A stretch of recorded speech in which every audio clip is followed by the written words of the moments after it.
Hi எல்லோரும் எப்படி இருக்கீங்க? நம்ம சேனல் ஃபஸ்ட் டைம் பார்க்குறீங்களா? மறக்காமல் சன்ஃபேஸ் விலாக சப்ஸ்கிரைப் பண்ணிக்கோங்க. இன்றைக்கி ஒரு ஹெல்த்தியான ரெசிபி ராகியில் புட்டு எப்படி செய்யணும் தான் பார்க்க போகிறோம்.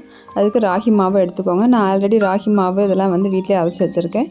சப்போஸ் இல்லாதவங்களுக்கு ராகி மாவு நீங்கள் கடையில் விற்கும், அதை வாங்கிக்கோங்க. இல்லைனா கேழ்வரகை வாங்கி அரைச்சிக்கோங்க. 4 கப்பு கேழ்வரகுனா 1 கப் பச்சரிசி ஆட் பண்ணி நீங்கள் அரைச்சி வச்சுக்கலாம். இப்போ அந்த மாவை வேணுங்கிற குவான்டிட்டி எடுத்துக்கோங்க. ஒரு பிளேட்டில் போட்டுக்கிட்டிங்கன்னா உங்களுக்கு பிசைறதுக்கு ஈஸியாக இருக்கும். பிளேட்டை பவுலில் அந்த இது போட்டுக்கிட்டு சால்ட்டு கொஞ்சோண்டு போட்டு அதில் பிசைஞ்சிக்கோங்க. பிசைஞ்சிட்டு கொஞ்சம் கொஞ்சமாக அதில் தண்ணி ஊற்றி நம்ம புட்டு பதத்துக்கு பிசைஞ்சு எடுக்கணும். ஆல்ரெடி நான் நிறைய புட்டு இதில் அப்லோட் பண்ணியிருக்கேன். ஸோ அதையும் நீங்கள் போய் செக் பண்ணி பார்த்துக்கோங்க. சிவப்பரிசி புட்டு எல்லாமே அப்லோட் பண்ணியிருக்கேன். இந்தமாதிரி ஹெல்த்தியான ஸ்நாக்ஸ், இது ஸ்நாக்ஸாகவும் கொடுக்கலாம், பிரேக்ஃபாஸ்ட்டாகவும் கொடுக்கலாம். ஸோ இதுமாதிரி ஹெல்த்தியாக கொடுக்குறப்ப பசங்களும் விரும்பி சாப்பிடுவாங்க. ஸோ அந்த புட்டு நம்ம பிடிக்கிற பதத்துக்கு பிசைஞ்சதுக்கப்புறம் நம்ம அடுப்பில் எப்பயும் போல் அந்த இட்லி பானையெல்லாம் வச்சு நம்ம அடித்தட்டு போட்டு புட்டுக்குன்னு ஒரு துணி வச்சுக்கோங்க. அந்த காட்டன் துணியை நல்லா நனைச்சி போட்டுட்டு நம்ம மாவு எல்லாத்தையும் அதில் அள்ளி வச்சுக்கலாம். அள்ளி வச்சு நல்லா அந்த இதை கவர் பண்ணிடுங்க. கிளாத்தை வச்சு கவர் பண்ணி மூடி வச்சுருங்க. ஒரு 15 to 20 மினிட்ஸ்க்குள்ளே அதை வெந்துடும்.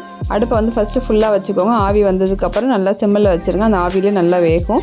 இப்போ வெந்ததுக்கப்புறம் நம்ம அதை பார்த்தாலே தெரியும், அந்த கலர்லாம் சேஞ்ச் ஆகிருக்கும். நல்ல ஒரு என்ன சொல்கிறது, அந்த பார்க்குறப்பே நம்ம தொட்டு பார்க்குறப்பே கையில் ஒட்டாத மாதிரி நல்லா வந்திருக்கும்.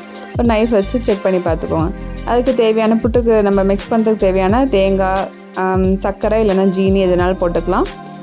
ஏலக்காய் தூள் இல்லை நீங்கள் நல்லெண்ணெய், கீ அந்த மாதிரி உங்களுக்கு பிடிச்சிச்சின்னா அதையும் நீங்கள் ஆட் பண்ணிக்கலாம். இப்போ புட்டு வெந்திருக்கான்னு பாருங்கள். ஒரு நைஃபை எடுத்து அதில் ஒட்டிங்கன்னா தெரியும். இன்னொன்று கலர் பாருங்கள், நல்லா சேஞ்ச் ஆகிருக்கு. அவ்வளோதாங்க. இந்த மாவை அப்படியே எடுத்து நம்ம அந்த தேங்காய் ஜீனி போட்டுருக்க அந்த பவுலில் ட்ரான்ஸ்ஃபர் பண்ணி நல்ல ஜீனிலாம் மிக்ஸ் ஆகிற மாதிரி கிண்டி விட்டு வச்சுக்கோங்க. கிண்டி விட்டு ஒரு வேர்வை தண்ணி உலகாத மாதிரி ஒரு 5 நிமிஷம் மூடி வைங்க. அப்போ தான் இந்த ஜீனிலாம் உள்ளார செட் ஆகும். அதுக்கப்புறம் இந்த சாஃப்டான ஒரு கேழ்வரகு புட்டை நீங்கள் சர்வ் பண்ணலாம். இதை நீங்கள் செஞ்சு பார்த்துட்டு எப்படி இருக்குன்னு கமெண்ட் பண்ணுங்கள். மறக்காமல் சன்ஃபேஸ் விலாக சப்ஸ்கிரைப் பண்ணிக்கோங்க. தேங்க்யூ.